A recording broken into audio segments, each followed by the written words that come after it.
આજની પોસ્ટમાં આપણે એક પરોપકારી રાજા અને અજાતશત્રુ જેઓ પોતાની સંપત્તિ પરોપકાર માટે વાપરતા હતા તેવા રાજાની વાત કરીશું, જેઓ હતા પુરુવંશી નરેશ સીબી ઉસનીર દેશના રાજા, જેમણે એક કબૂતરને બચાવવા માટે પોતાના શરીરનું માંસ બાજને ખવડાવવા માટે તૈયાર થઈ જાય છે.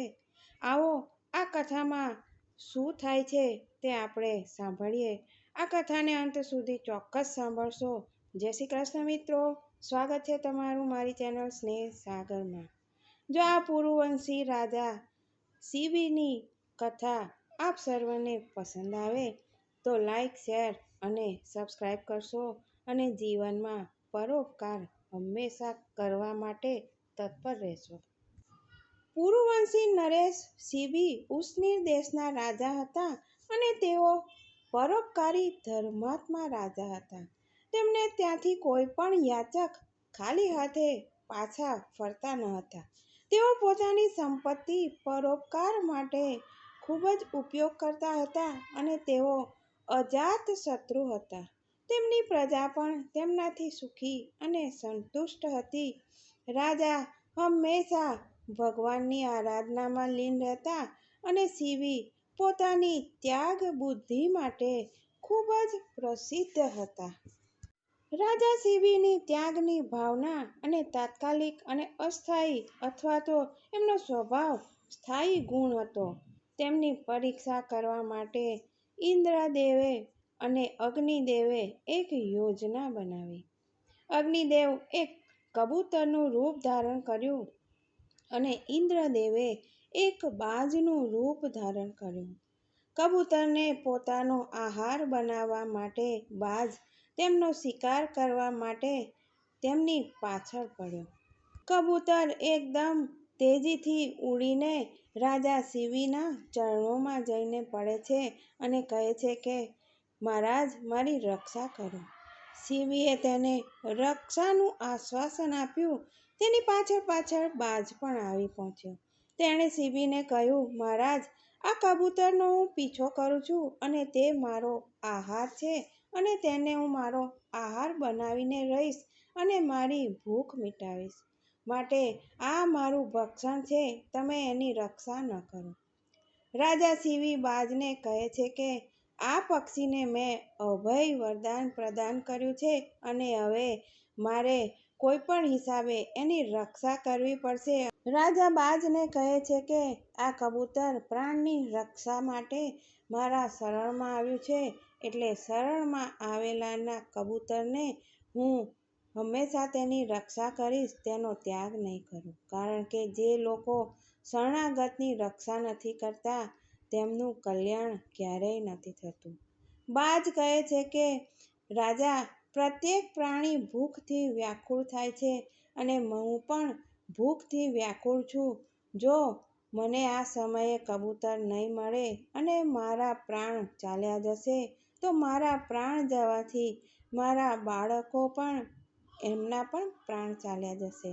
હે રાજન, આ રીતે તમને જીવના પ્રાણ બચાવવા માટે, એક જીવના પ્રાણ બચાવવા માટે કેટલાય જીવના પ્રાણ જતા રહેશે.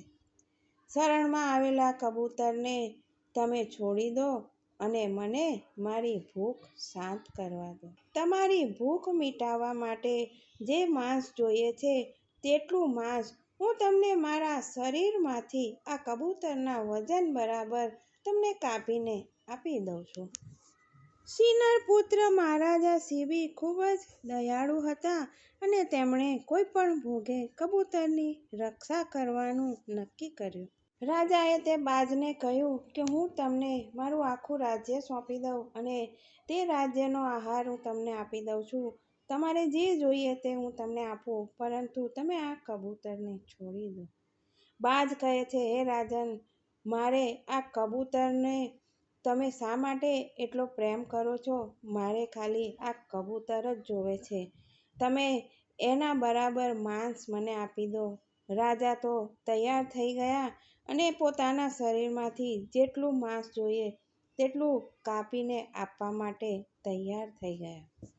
આમ કહીને રાજાએ એક ત્રાજવું મંગાવ્યું અને એક તરફ કબૂતરને બેસાડ્યું અને બીજી તરફ પોતાના શરીરનું માંસ કાપીને બીજા તરફ મૂકવા માંડ્યા.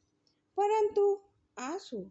તેઓ પોતાના શરીરનું માંસ મૂકતા હતા, પરંતુ કબૂતરના વજનવાળું જે પલડું હતું તે નીચે ગયું જ નહીં. રાજાના આખા શરીરનું માંસ કપાઈને તે પલડામાં મુકાઈ ગયું, તે છતાં પણ કબૂતરવાળું પલ્લું નીચે બેઠું નહીં. અને ત્યારે સ્વયં રાજા તેની અંદર બેસી ગયા.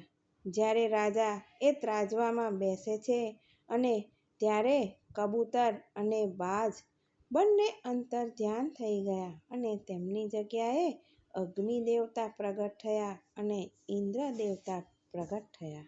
ઇન્દ્રદેવે કહ્યું, રાજન, અમે તમારું કલ્યાણ કરવા માટે આવ્યા છે અને આ કબૂતર જે બન્યા છે તે અગ્નિદેવ છે. અમે તમારી પરીક્ષા કરવા માટે આવ્યા હતા, પરંતુ તમે કબૂતરને બચાવવા પોતાના શરીરનો ત્યાગ કર્યો. પોતાનું પેટ ભરવા માટે પશુ પણ જીવે છે, પરંતુ પ્રશંસાને યોગ્ય જીવન તો એ જ છે જે બીજાના માટે જીવે છે. ઇન્દ્રએ રાજાને વરદાન આપ્યું કે તમે ચિરકાલ સુધી દિવ્ય રૂપ ધારણ કરીને પૃથ્વીનું પાલન કરશો અને તમારા અંત સમયમાં તમે ભગવાનના બ્રહ્મલોકમાં જશો. આટલું કહીને બંને અંતર્ધ્યાન થયા. મિત્રો, ભારત એ ભૂમિ છે જ્યાં રાજા શિબી અને દધીચી જેવા લોકો અવતરિત થયા હતા, જેમણે પરોપકાર માટે પોતાનું શરીર દાનમાં આપી દીધું હતું. જય શ્રી કૃષ્ણ. ફરી મળીશું આવી નવી અવનવી અને અદ્ભુત વાતો સાથે.